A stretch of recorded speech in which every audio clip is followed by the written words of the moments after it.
The dining room smelled of seared meat and rosemary butter, and there were 11 plates of steak on the long oak table, 11 plates with herbed potatoes and roasted carrots, and a little folded napkin shaped like a fan, the way my daughter-in-law Sterling had learned to fold them at a hosting class she had taken in 2019. 11 plates with proper silverware, 11 crystal water goblets, 11 place cards in calligraphy. There was a 12th setting at the foot of the table.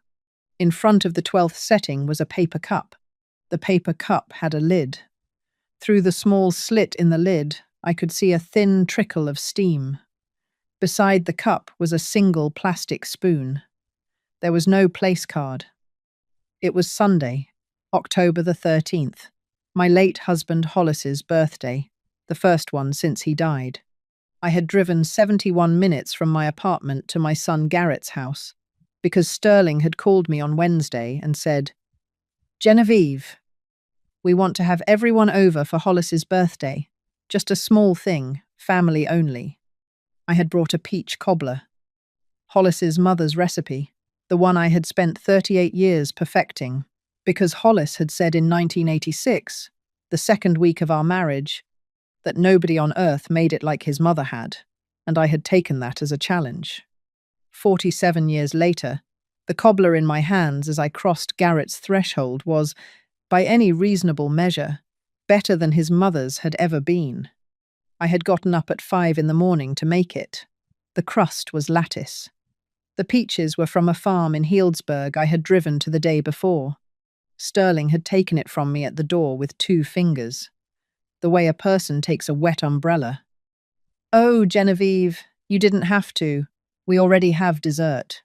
She had walked it directly into the kitchen and set it on a counter behind the stand mixer, where I knew, without looking, it would not be served. Now I was standing at the foot of the dining room table, looking at a paper cup of soup. The room was full.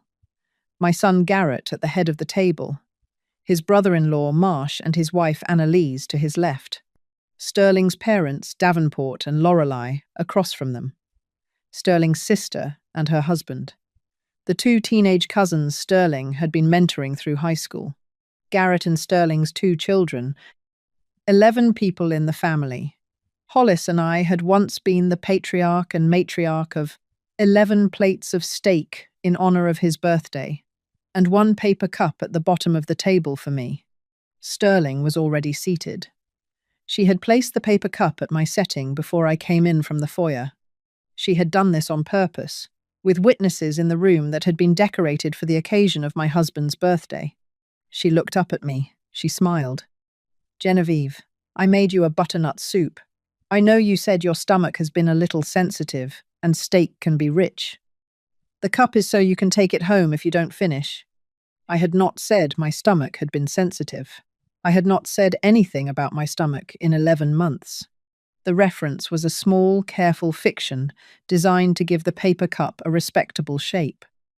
It was the kind of sentence Sterling had been deploying for 15 years, since the first Christmas she came into the family. Sentences that explained her behavior in advance, so that any objection would sound ungracious. I did not sit down. I looked at the paper cup. I looked at my son. Garrett would not meet my eyes. He was cutting his steak. He was cutting it small. The way a man cuts something when he is hoping the action will last longer than the moment. I did not cry. My hands didn't tremble. I have learned, over 76 years, that the moments that matter most do not arrive with a tremor. They arrive with a stillness so deep you can hear the silverware clink against the plates of other people who are pretending nothing is happening. I set my purse down on my chair. I did not sit. I reached into my purse and I took out a sealed envelope. It was a thick envelope, cream paper, my lawyer's name and address in the upper left corner. I had been carrying it in my purse for 6 days, since the previous Tuesday, when I had signed the documents inside. I had not planned to read the letter today. I had planned to wait until the new year, when the dust of Hollis's first birthday and Christmas had settled. I had planned to be kind about the timing. The paper cup had changed my mind. Garrett, my son looked up. Mum, Garrett. I would like everyone to please put down their forks for a moment. The table went quiet. Davenport, Sterling's father, set his wineglass down. Lorelei pressed her napkin to her lip. Sterling's smile remained on her face, but did not move. It had become a thing she was wearing rather than expressing. I held up the envelope. This is a letter from my attorney, Miss Marguerite Dempsey. It was prepared on Tuesday and signed and notarized that afternoon. I had intended to communicate its contents to Garrett and Sterling in private at a later date. I have changed my mind. Given the seating arrangements at this table tonight, I think it is appropriate that everyone present hear it together, since this is, as Sterling said on the phone, a family matter. Sterling's smile cracked, just slightly, at the corners. Genevieve, this isn't really… Sterling, I would like you to listen, the same way I listened, in 2009, when you stood in this room and explained why my own mother-in-law's china should be packed away, because it didn't go with your color scheme. The same way I listened, in 2014, when you told my granddaughter Posey that Grandma Genevieve doesn't really cook anymore, sweetheart. The same way I listened, in 2022, when you announced at this table that you and Garrett would be making decisions about Hollis's care, now that he was struggling. You spoke. I listened. Tonight, I am going to read. You are going to listen. It is a small reciprocal arrangement. I opened the envelope. I unfolded the letter. I began to read. Dear Mrs. Genevieve Lockhart, this letter confirms the legal actions taken on your behalf this week regarding the property and financial matters you and I discussed on October the 7th. First, the property at 1428 Holcombe Drive, currently occupied by your son Garrett Lockhart and his wife Sterling Lockhart, is, as of October the 8th, returned to your sole legal ownership. As we reviewed in our meeting, the deed transfer executed in 2018 contained a reversion clause inserted at the request of your late husband, Hollis Lockhart, which stipulates that ownership of the property reverts to the surviving spouse upon the death of the original co-grantor, unless the resident grantees have, within 12 months of that death, paid the full balance of the mortgage co-signed by the original grantors. As of October the 7th, Garrett and Sterling Lockhart have not satisfied the mortgage balance, which currently stands at $478,000. Pursuant to the reversion clause, the property has reverted to your sole ownership. The county has been notified. The new deed was filed on Wednesday morning. I paused. The room had not made a sound since I started reading. Sterling's mother, Lorelei, had set down her fork. Davenport's mouth was slightly open. Sterling's sister was looking at Sterling, who was looking at me with an expression I had not seen on her face in 15 years of marriage to my son. It was the expression of a careful woman who has just realized, in real time, that her script has stopped working. Garrett said, very quietly, Mom, I'm not finished, sweetheart. I read on. Second, pursuant to the loan agreement signed by Garrett Lockhart on April the 11th, 2019, the personal loan extended by you in the amount of $58,000 for the purposes of, quote, kitchen renovation, Mom, just for 2 months until the bonus has been formally called in.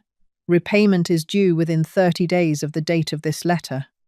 The loan was documented at 4% interest, compounded annually, and currently stands, with interest, at $69,412. Garrett closed his eyes. Third, the personal property held in storage at 1428 Holcombe Drive, including but not limited to the dining room table, the china cabinet, the silver service for 16 which belonged to Hollis Lockhart's grandmother, and the original oil painting of the Russian River by Granville Redmond, which has been hanging in the front parlour since 1988, is to be returned to your possession within 14 days. A list of all such items is enclosed as Exhibit A. A representative from Brentwood Moving will arrive at the property next Saturday at 9 a.m. to collect them. You have authorized the cost. Sterling's mother made a small sound. Fourth, the will previously executed by you in 2019 has been revised. The principal beneficiaries are your two grandchildren, Posey and Crawford, in equal trusts to be received at age 25. The trustee is the firm of Dempsey, Whitlock, and Soriano. The remainder of your estate, after the trusts, is bequeathed in full to Hollis House, a residential hospice program in Sonoma County for low-income terminally ill patients and their spouses. Named, as you may know, for the man whose birthday this gathering is intended to honor. I stopped reading. I looked up. The room was perfectly still. Davenport was staring at his plate. Lorelei was staring at Sterling. Sterling's sister was looking at her own hands. Sterling herself had gone the blotchy red color of a woman whose careful arrangement has been disassembled in front of her parents. Posey, my granddaughter, who was 11 and sitting halfway down the table, had put her napkin to her mouth. Crawford, who was 9, was looking at his father. I folded the letter. I slid it back into the envelope. I placed the envelope on the table beside the paper cup of butternut soup. Garrett. Mom, you have 30 days to either pay the loan or arrange a payment schedule with Miss Dempsey. You have until the 1st of the new year to vacate the property. I am not interested in destroying you. I am interested in reclaiming what I gave you in good faith, and what was, today, used to seat me in a paper cup at my husband's birthday dinner. I want you to understand that the paper cup is what made this conversation public. If you had served me steak, this letter would have stayed in my purse until February. I picked up my purse. Posey, sweetheart. Crawford, look at me. They looked. Your grandfather is the man whose birthday this is. He believed in 3 things: kindness, paperwork, and good peaches. The cobbler I brought tonight is on the counter behind the stand mixer. It is the recipe he loved. I would like you to eat it before you sleep tonight, on real plates, with a fork. That is your inheritance from him for this evening. The rest of it you will receive when you are 25. Posey nodded. Crawford's eyes were wet, but he nodded too. Garrett, I love you. I will always love you. Love is not the same thing as access. I will see you on neutral ground when you are ready. Until then, please direct any communication to Miss Dempsey. I turned. I walked out of the dining room.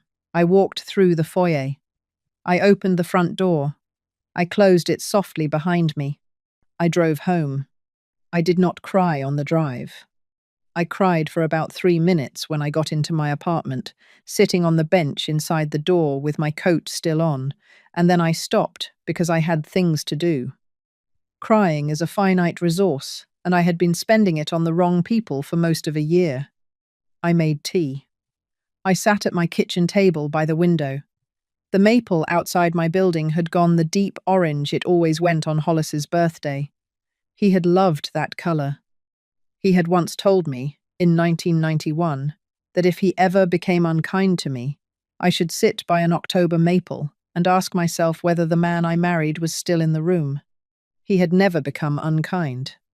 He had stayed, all the way through, for 47 years. I sat by the maple. I did not need to ask myself anything. The man I married had been in the room tonight. In the form of a reversion clause he had insisted on writing into the deed in 2018. When Garrett had asked us to put the house in his name for tax purposes, Dad, Hollis had said in his quiet way, "Garrett, we'll do it, but there will be a clause." He had insisted on it. He had used the same phrase my old neighbour Walter had once used, the phrase Beatrice Pendrick had quoted to me on the phone, the first time I asked her about it. A door in the floor that only she can open. Hollis had built me a door.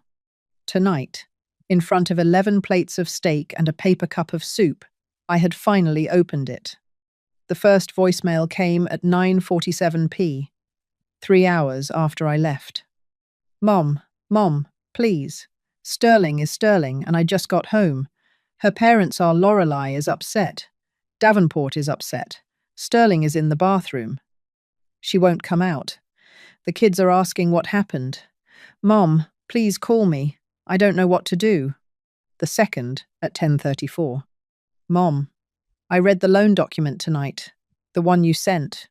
The one I signed in 2019. I forgot I signed it. I forgot, Mom. I forgot the way men who don't want to remember forget. I'm so sorry. I'm so sorry about the soup. I didn't see the soup. Sterling brought it out after I sat down.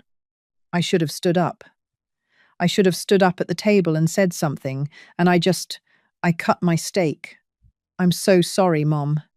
The third at 11:51 from Sterling. Genevieve, I think we need to be very careful about how we proceed from here. The way you handled tonight reading legal documents at a family dinner in front of children was deeply inappropriate. And I want you to know that I am not the only person in this family who feels that way. My parents are extremely upset. Garrett is in pieces. I think when you've had a chance to calm down, we should have a conversation about boundaries and respect. I am willing to extend grace because I know you've been struggling since Hollis died. But the way you spoke about me tonight it was unkind. I want you to think about that. I noticed she did not mention the paper cup. I deleted that voicemail. The fourth, at 12:18 minute, was from a number I did not recognize. It turned out to be Davenport, Sterling's father. Genevieve, this is Davenport Hayward. I am calling to apologize. Lorelei and I had no idea. None of us had any idea what Sterling had done with the place settings until you stood up.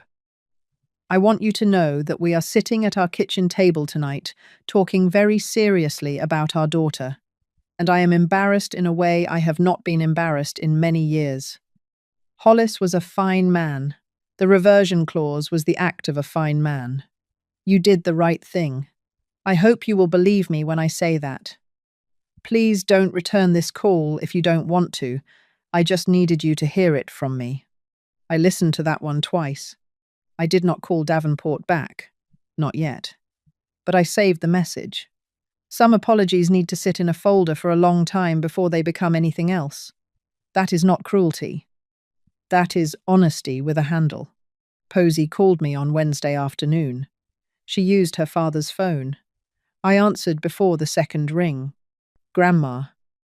Hi, sweet pea. Grandma, I ate the cobbler last night. Crawford did too. We ate it on the kitchen floor at midnight after Mum went to bed. I closed my eyes. Did your dad eat any? Yeah. He sat with us. He didn't say anything. He just ate the cobbler. Then he hugged us and went to bed. Sweet pea, that cobbler was your grandfather's favorite. It was the best thing I ever ate, Grandma. I sat with that for a long moment. Grandma. Yes. Why did Mom give you soup in a cup? I thought about how to answer that. About the long version, and the short version, and the version a 9-year-old's 11-year-old sister deserved to hear without being asked to choose sides. Posey. I am going to tell you the truth, because you asked, and because you deserve a grandmother who tells the truth. Your mother and I have not been close for a long time. She made a choice last night that was unkind, and I made a choice last night to stop pretending the unkindness was an accident. That is the whole story. It is not your job to fix it. It is not Crawford's job to fix it. It is not even your father's job to fix it. The only people who can fix it are your mother and me, and that is going to take a long time, and it might not happen at all. She was quiet for a moment. Grandma, will I still see you? Sweet pea, you will see me every Saturday for the rest of my life if you want to. Through the front door of my apartment, on your own time, with or without your mother's permission once you're 16. I am not going anywhere. I am only going where I am welcome, and you, Posey, are always welcome. Okay, Grandma. Okay, baby. She paused. Grandma. Yes. Was Grandpa really kind? I had to swallow before I answered. Posey. He was the kindest man I ever met, and the thing he loved most about being kind was that it cost him nothing to do it. That is the kind of man you should want to marry one day. The kind whose kindness costs him nothing, because it isn't a strategy. It's just who he is. Okay, Grandma. Okay, Sweet Pea, eat something good for dinner. She giggled. We hung up.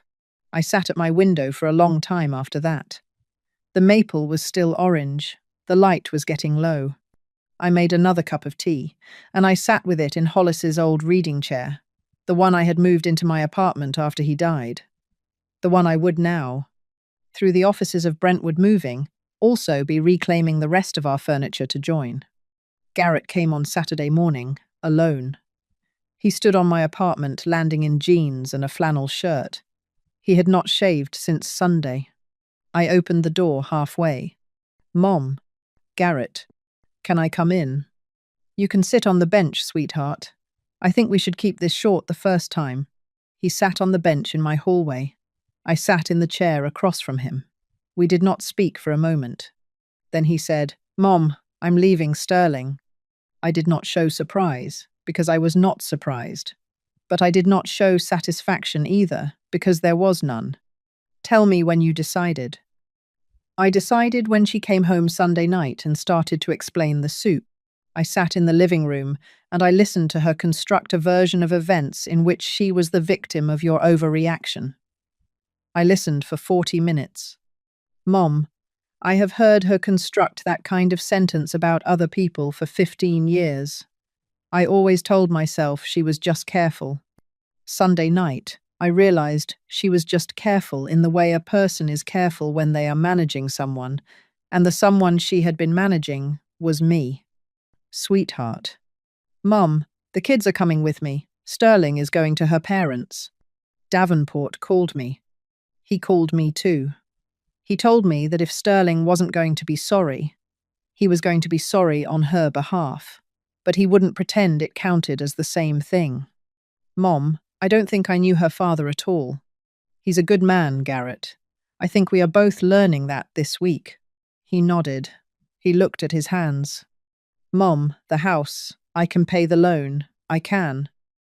I have a bonus coming in February, and I can liquidate the brokerage account, and I can get the loan paid in 90 days if you let me extend the 30. I'm going to vacate Holcomb Drive by Christmas. That part I'll do. I'll move into a rental with the kids. Garrett, I will let you extend the 30. I will give you 90 days for the loan. The house is mine again either way, but the loan is between you and me, and you are still my son. Mom, yes. Will you let me come to Christmas? At my apartment, with the kids? Yes.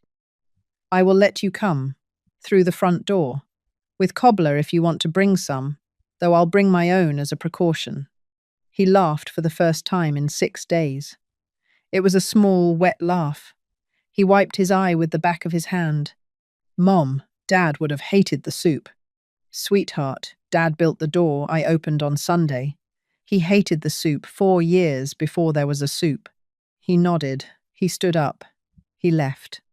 I closed the door. I went into my kitchen. The cobbler dish from Sunday Brentwood, moving, had brought it over with the rest of the silver yesterday, untouched and uneaten on its glass platter, exactly as I had set it on Sterling's counter, was on my own counter now. I lifted the lattice crust with a fork. I cut myself a slice. I ate it, standing at my window in Hollis's old reading chair's eyeline. It was, I will say without modesty, the best peach cobbler in the state of California. That night, I sat at my kitchen table by the maple, and I wrote one line in the small notebook I had started keeping the morning after the paper cup. They served everyone steak and handed me soup in a paper cup. So I served them, my husband's last gift to me, on cream paper, with a notary's seal, in front of their children, and I took home the cobbler. Then I closed the notebook, and I drank my tea, and I slept the way a woman sleeps when her late husband, 4 years in the ground, has reached forward through paperwork and pearls, and a clause he insisted on writing into a deed in 2018. to remind her at the foot of a table where she had been seated in a paper cup that she was still, and would always be, the woman he had married, and that the door he had built her would always, always open from the inside.